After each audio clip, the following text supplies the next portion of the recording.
प्रिय दोस्तों नमस्कार। आज माघ मास की मौनी अमावस्या है और आज के दिन अपने पितरों की मुक्ति, उनके आशीर्वाद की प्राप्ति के लिए पितृ स्तोत्र का पाठ अवश्य ही करना चाहिए। तो आइए आज के दिन हम अपने पूर्वजों, अपने पितरों की प्रसन्नता एवं उनकी मुक्ति के लिए पितृ स्तोत्र का पाठ करते हैं। ओम पितृदेवतायै नमः। अर्चितानां मूर्तानां पितॄणां दीप्ततेजसां नमस्यामि सदा तेषां ध्यानिनां दिव्यचक्षुषाम् इन्द्रादीनां च नेतारो दक्षमारीचयोस्तथा सप्तर्षीणां तथान्यासां तान् नमस्यामि कामदान् मन्वादीनां मुनीन्द्राणां सूर्याचन्द्रमसोस्तथा तान् नमस्यामहं सर्वान् पितॄनप्सु दधावपि नक्षत्राणां ग्रहाणां च वाययोग्यर्नभस्तथा द्यावा पृथिव्योश्च तथा नमस्यामि कृताञ्जलिः देवर्षीणां जनिमन्त्रिश्च सर्वलोकनमस्कृतान् अच्छयस्य सदा दातॄन् नमस्येऽहं कृताञ्जलिः प्रजापतिः कश्यपाय सोमाय वरुणाय च योगेश्वरेभ्यश्च सदा नमस्यामि कृताञ्जलिः नमो गणेभ्यः सप्तभ्यस्तथा लोकेषु सप्तसु स्वयंभुवे नमस्यामि ब्रह्मणे योगचक्षुषे सोमाधारान् पितृगणान् योगमूर्तिधरांस्तथा नमस्यामि तथा सोमं पितरं जगतामहम् अग्निरूपांस्तथैवान्यान् नमस्यामि प्रीतिर्नहम् अग्निसोममयं विश्वं यत् एतद्शेषतः ये तु तेजेषु ये चैते सोमसूर्याग्निमूर्तयः जगत्स्वरूपिणश्चैव तथा ब्रह्मस्वरूपिणः तेभ्योऽखिलेभ्यो योगिभ्यः पितृभ्यो यतमानसः नमो नमो नमस्ते मे प्रसीदन्तु स्वधा भुजः।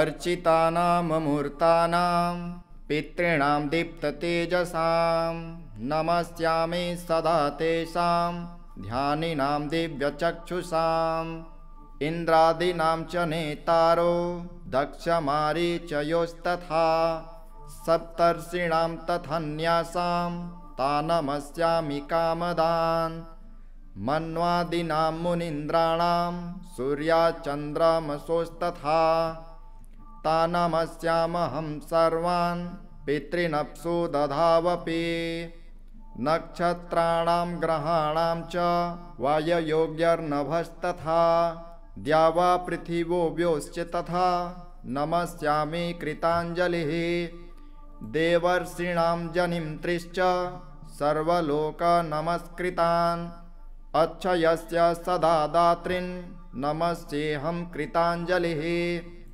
प्रजापतिः कश्यपाय सोमाय वरुणाय च योगेश्वरेभ्यश्च सदा नमस्यामि कृताञ्जलिः नमो गणेभ्यः सप्तभ्यस्तथा लोकेषु सप्तसु स्वयंभुवे नमस्यामि ब्रह्मणे योगचक्षुषे सोमाधारान् पितृगणान् योगमूर्तिधरांस्तथा नमस्यामि तथा सोमं पितरं जगतामहम् अग्निरूपांस्तथैवान्यान् नमस्यामि प्रीतिर्नहम् अग्निसोममयं विश्वं यत् एतद्शेषतः ये तु तेजेषु ये चैते सोमसूर्याग्निमूर्तयः जगत्स्वरूपिणश्चैव तथा ब्रह्मस्वरूपिणः तेभ्योऽखिलेभ्यो योगिभ्यः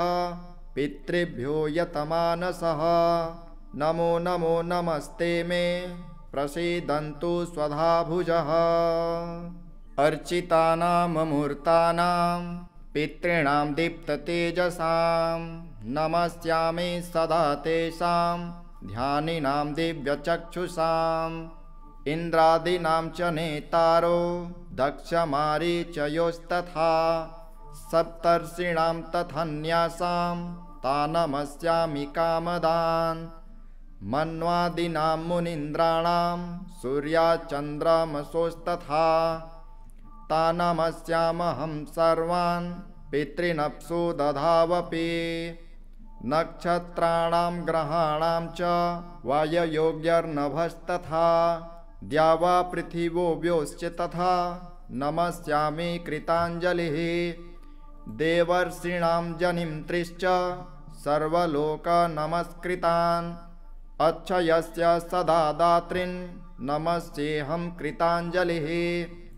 प्रजापतिः कश्यपाय सोमाय वरुणाय च योगेश्वरेभ्यश्च सदा नमस्यामि कृताञ्जलिः नमो गणेभ्यः सप्तभ्यस्तथा लोकेषु सप्तसु स्वयंभुवे नमस्यामि ब्रह्मणे योगचक्षुषे सोमाधारान् पितृगणान् योगमूर्तिधरांस्तथा नमस्यामि तथा सोमं पितरं जगतामहम् अग्निरूपांस्तथैवान्यान् नमस्यामि प्रीतिर्नहम् अग्निसोममयं विश्वं यत् एतदशेषतः ये तु तेजेषु ये चैते सोमसूर्याग्निमूर्तयः जगत्स्वरूपिणश्चैव तथा ब्रह्मस्वरूपिणः तेभ्योऽखिलेभ्यो योगिभ्यः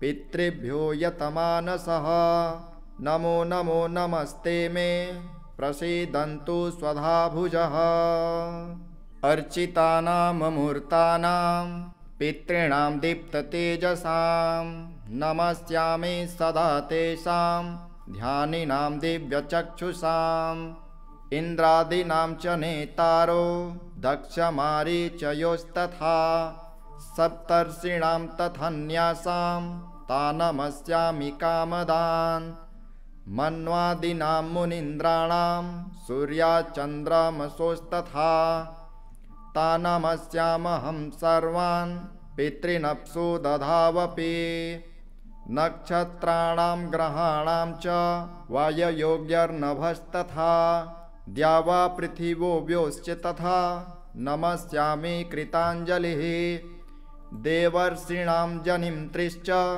सर्वलोकनमस्कृतान् अच्छयस्य सदा दातॄन् नमस्येऽहं कृताञ्जलिः प्रजापतिः कश्यपाय सोमाय वरुणाय च योगेश्वरेभ्यश्च सदा नमस्यामि कृताञ्जलिः नमो गणेभ्यः सप्तभ्यस्तथा लोकेषु सप्तसु स्वयंभुवे नमस्यामि ब्रह्मणे योगचक्षुषे सोमाधारान् पितृगणान् योगमूर्तिधरांस्तथा नमस्यामि तथा सोमं पितरं जगतामहम् अग्निरूपांस्तथैवान्यान् नमस्यामि प्रीतिर्नहम् अग्निसोममयं विश्वं यत् एतदशेषतः ये तु तेजेषु ये चैते सोमसूर्याग्निमूर्तयः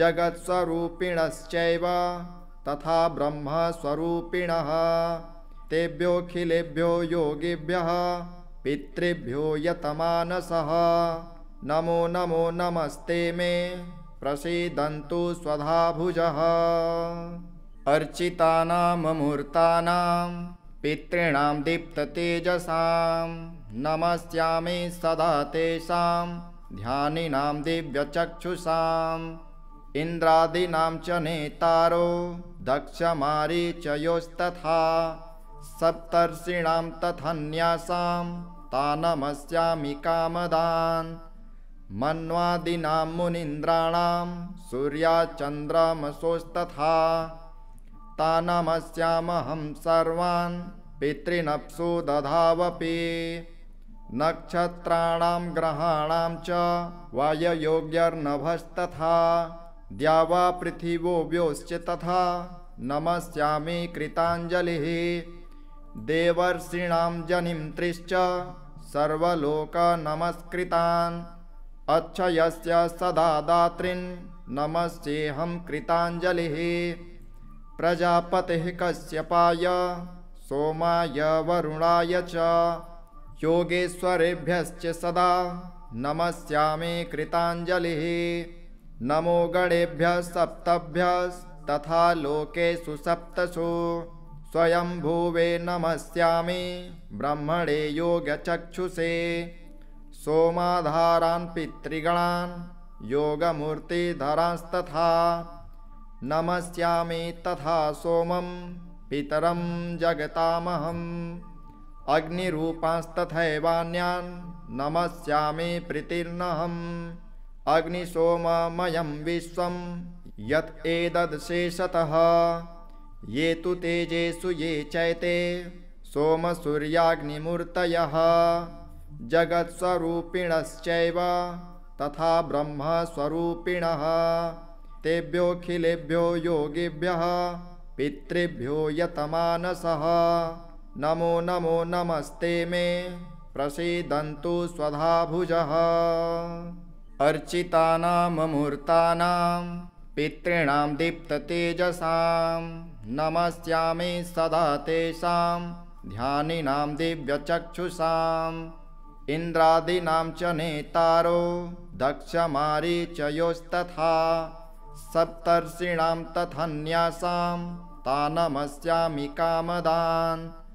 मन्वादीनां मुनीन्द्राणां सूर्याचन्द्रमसोस्तथा तान् नमस्यामहं सर्वान् पितॄनप्सु दधावपि। नक्षत्राणां ग्रहाणां च वाययोग्यर्नभस्तथा द्यावा पृथिव्योऽव्योश्च तथा नमस्यामि कृताञ्जलिः।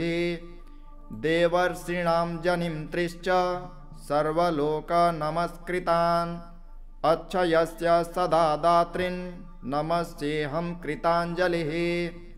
प्रजापतिः कश्यपाय सोमाय वरुणाय च योगेश्वरेभ्यश्च सदा नमस्यामि कृताञ्जलिः। नमो गणेभ्यः सप्तभ्यस्तथा लोकेषु सप्तसु स्वयंभुवे नमस्यामि ब्रह्मणे योगचक्षुषे। सोमाधारान् पितृगणान् योगमूर्तिधरांस्तथा नमस्यामि तथा सोमं पितरं जगतामहम्। अग्निरूपांस्तथैवान्यान् नमस्यामि प्रीतिर्नहम्। अग्निसोममयं विश्वं यत् एतदशेषतः ये तु तेजेषु ये चैते सोमसूर्याग्निमूर्तयः जगत्स्वरूपिणश्चैव तथा ब्रह्मस्वरूपिणः। तेभ्योऽखिलेभ्यो योगिभ्यः पितृभ्यो यतमानसः नमो नमो नमस्ते मे प्रसीदन्तु स्वधाभुजः। अर्चितानाममूर्तानां पितॄणां दीप्ततेजसां नमस्यामि सदा तेषां ध्यानिनां दिव्यचक्षुषाम्।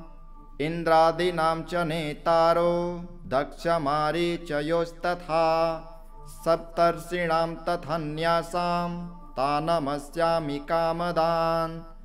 मन्वादीनां मुनीन्द्राणां सूर्याचन्द्रमसोस्तथा तान् नमस्यामहं सर्वान् पितॄनप्सु दधावपि। नक्षत्राणां ग्रहाणां च वाययोग्यर्नभस्तथा द्यावा पृथिव्योऽव्योश्च तथा नमस्यामि कृताञ्जलिः। देवर्षीणां जनिमन्त्रिश्च सर्वलोकनमस्कृतान् अच्छयस्य सदा दातॄन् नमस्येऽहं कृताञ्जलिः। प्रजापतिः कश्यपाय सोमाय वरुणाय च योगेश्वरेभ्यश्च सदा नमस्यामि कृताञ्जलिः। नमो गणेभ्यः सप्तभ्यस्तथा लोकेषु सप्तसु स्वयंभुवे नमस्यामि ब्रह्मणे योगचक्षुषे। सोमाधारान् पितृगणान् योगमूर्तिधरांस्तथा नमस्यामि तथा सोमं पितरं जगतामहम्। अग्निरूपांस्तथैवान्यान् नमस्यामि प्रीतिर्नहम् अग्निसोममयं विश्वं यत् एतद्शेषतः ये तु तेजेषु ये चैते सोमसूर्याग्निमूर्तयः जगत्स्वरूपिणश्चैव तथा ब्रह्मस्वरूपिणः तेभ्योऽखिलेभ्यो योगिभ्यः पितृभ्यो यतमानसः नमो नमो नमस्ते मे प्रसीदन्तु स्वधाभुजः अर्चितानाममूर्तानां पितॄणां दीप्ततेजसां नमस्यामि सदा तेषां ध्यानिनां दिव्यचक्षुषाम् इन्द्रादीनां च नेतारो दक्षमारीचयोस्तथा सप्तर्षीणां तथन्यासां तानमस्यामि कामदान् मन्वादीनां मुनीन्द्राणां सूर्याचन्द्रमसोस्तथा तानमस्यामहं सर्वान् पितॄनप्सु दधावपि नक्षत्राणां ग्रहाणां च वाययोग्यर्नभस्तथा द्यावा पृथिवो व्योश्च तथा नमस्यामि कृताञ्जलिः देवर्षीणां जनिमन्त्रिश्च सर्वलोकनमस्कृतान् अक्षयस्य सदा दातॄन् नमस्येऽहं कृताञ्जलिः प्रजापतिः कश्यपाय सोमाय वरुणाय च योगेश्वरेभ्यश्च सदा नमस्यामि कृताञ्जलिः नमो गणेभ्यः सप्तभ्यस्तथा लोकेषु सप्तसु स्वयंभुवे नमस्यामि ब्रह्मणे योगचक्षुषे सोमाधारान् पितृगणान् योगमूर्तिधरांस्तथा नमस्यामि तथा सोमं पितरं जगतामहम् अग्निरूपांस्तथैवान्यान् नमस्यामि प्रीतिर्नहम् अग्निसोममयं विश्वं यत् एतद्शेषतः ये तु तेजेषु ये चैते सोमसूर्याग्निमूर्तयः जगत्स्वरूपिणश्चैव तथा ब्रह्मस्वरूपिणः तेभ्योऽखिलेभ्यो योगिभ्यः पितृभ्यो यतमानसः नमो नमो नमस्ते मे प्रसीदन्तु स्वधाभुजः अर्चितानाममूर्तानां पितॄणां दीप्ततेजसां नमस्यामि सदा तेषां ध्यानिनां दिव्यचक्षुषाम् इन्द्रादीनां च नेतारो दक्षमारीचयोस्तथा सप्तर्षीणां तथन्यासां तानमस्यामि कामदान् मन्वादीनां मुनीन्द्राणां सूर्याचन्द्रमसोस्तथा तानमस्यामहं सर्वान् पितॄनप्सु दधावपि नक्षत्राणां ग्रहाणां च वाययोग्यर्नभस्तथा द्यावा पृथिवो व्योश्च तथा नमस्यामि कृताञ्जलिः देवर्षीणां जनिमन्त्रिश्च सर्वलोकनमस्कृतान् अक्षयस्य सदा दातॄन् नमस्येऽहं कृताञ्जलिः प्रजापतिः कश्यपाय सोमाय वरुणाय च योगेश्वरेभ्यश्च सदा नमस्यामि कृताञ्जलिः नमो गणेभ्यः सप्तभ्यस्तथा लोकेषु सप्तसु स्वयंभुवे नमस्यामि ब्रह्मणे योगचक्षुषे सोमाधारान् पितृगणान् योगमूर्तिधरांस्तथा नमस्यामि तथा सोमं पितरं जगतामहम् अग्निरूपांस्तथैवान्यान् नमस्यामि प्रीतिर्नहम् अग्निसोममयं विश्वं यत् एतद्शेषतः ये तु तेजेषु ये चैते सोमसूर्याग्निमूर्तयः जगत्स्वरूपिणश्चैव तथा ब्रह्मस्वरूपिणः तेभ्योऽखिलेभ्यो योगिभ्यः पितृभ्यो यतमानसः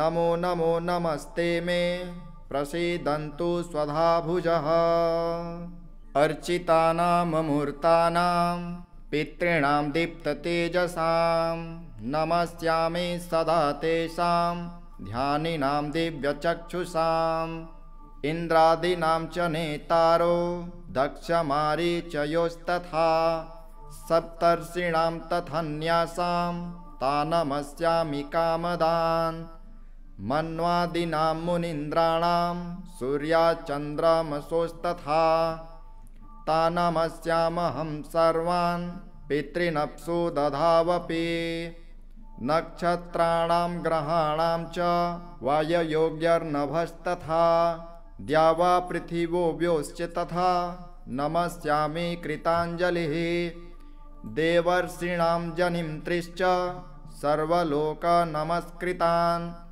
अच्छयस्य सदा दातॄन् नमस्येऽहं कृताञ्जलिः प्रजापतिः कश्यपाय सोमाय वरुणाय च योगेश्वरेभ्यश्च सदा नमस्यामि कृताञ्जलिः नमो गणेभ्यः सप्तभ्यस्तथा लोकेषु सप्तसु स्वयंभुवे नमस्यामि ब्रह्मणे योगचक्षुषे सोमाधारान् पितृगणान् योगमूर्तिधरांस्तथा नमस्यामि तथा सोमं पितरं जगतामहम् अग्निरूपांस्तथैवान्यान् नमस्यामि प्रीतिर्नहम् अग्निसोममयं विश्वं यत् एतद्शेषतः ये तु तेजेषु ये चैते सोमसूर्याग्निमूर्तयः जगत्स्वरूपिणश्चैव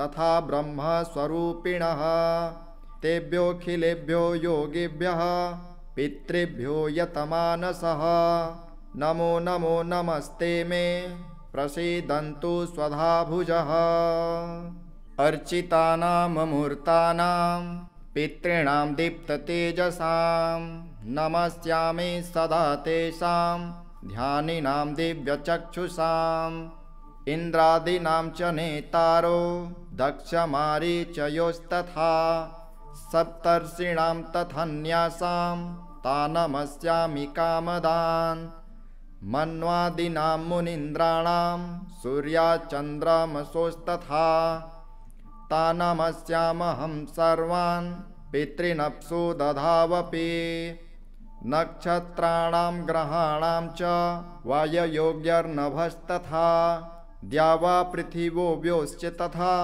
नमस्यामि कृताञ्जलिः देवर्षीणां जनिं त्रिश्च सर्वलोकनमस्कृतान् अच्छयस्य सदा दातॄन् नमस्येऽहं कृताञ्जलिः प्रजापतिः कश्यपाय सोमाय वरुणाय च योगेश्वरेभ्यश्च सदा नमस्यामि कृताञ्जलिः नमो गणेभ्यः सप्तभ्यस्तथा लोकेषु सप्तसु स्वयंभुवे नमस्यामि ब्रह्मणे योगचक्षुषे सोमाधारान् पितृगणान् योगमूर्तिधरांस्तथा नमस्यामि तथा सोमं पितरं जगतामहम् अग्निरूपांस्तथैवान्यान् नमस्यामि प्रीतिर्नहम् अग्निसोममयं विश्वं यत् एतद्शेषतः